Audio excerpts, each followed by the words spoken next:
बात मामूली सी थी, लेकिन उसने तकरार का रुख अख्तियार कर लिया। हुआ कुछ यूं कि जैसे ही मैंने एक दुकान के आगे गाड़ी पार्क की, दुकान पर बैठे मिस्र से ताल्लुक़ रखने वाले शख्स ने मुझे वहाँ गाड़ी खड़ी करने से मना किया, मगर क्योंकि अज़ान होने वाली थी और ख़दशा था कि अगर मैंने पार्किंग ढूंढने में मज़ीद 2-4 मिनट ज़ाया किए तो दुकानें बंद हो जाएंगी और मुझे घर पहुंचकर दोबारा बाजार का रुख अख्तियार करना पड़ेगा। लिहाजा मैंने दुकानदार की बात को नज़रअंदाज करते हुए कहा, मैं अभी आता हूं और वैसे भी यहाँ पर रात भर सोने का मेरा इरादा भी नहीं है। मेरी बात सुनकर वो चिराग पा हो गया और बोला कि मुझे हर सूरत में गाड़ी वहाँ से हटाना होगी। मैं भी ज़िद में आ गया और जवाबन कहा, मैं अपनी गाड़ी यहाँ से नहीं हटाऊँगा, तुम्हारे जी में जो आए कर लो। ये कहते हुए गाड़ी ला कर के मैं दूसरी जानब चला गया अपनी मतलूबा चीज़ लेकर। जब मैं वापस पलटा तो वह बदसूर दुकान के सामने बैठा हुआ मुझे घूर रहा था। अज़ान हो चुकी थी और बाजार के दुकानों के दरवाजे बंद होने लगे थे। मैंने गाड़ी में बैठकर दरवाज़ा बंद कर लिया।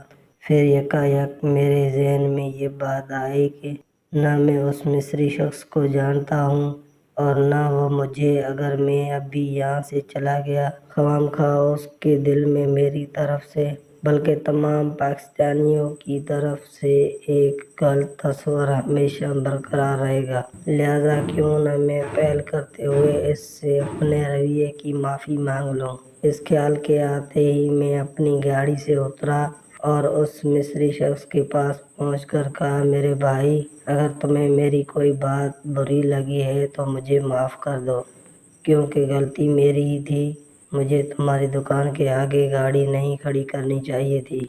मेरा इतना कहना था कि वो अपनी नश्त से खड़ा हुआ।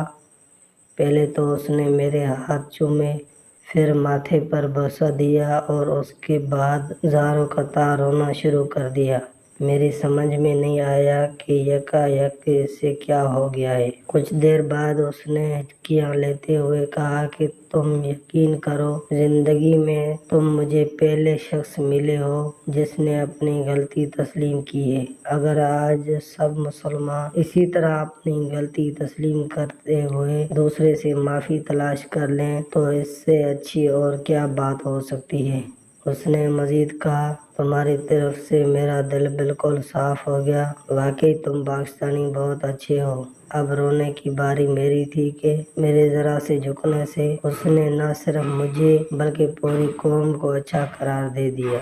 तो दोस्तों, हमें भी अपनी गलती का एहसास करना चाहिए। अगर हमारी गलती ना भी हो, दूसरे की गलती हो, तो भी हमें माफ़ करनी चाहिए, क्योंकि गलती इंसान से ही होती है। तो माफ़ करना भी एक बहुत बड़ी अच्छी बात है।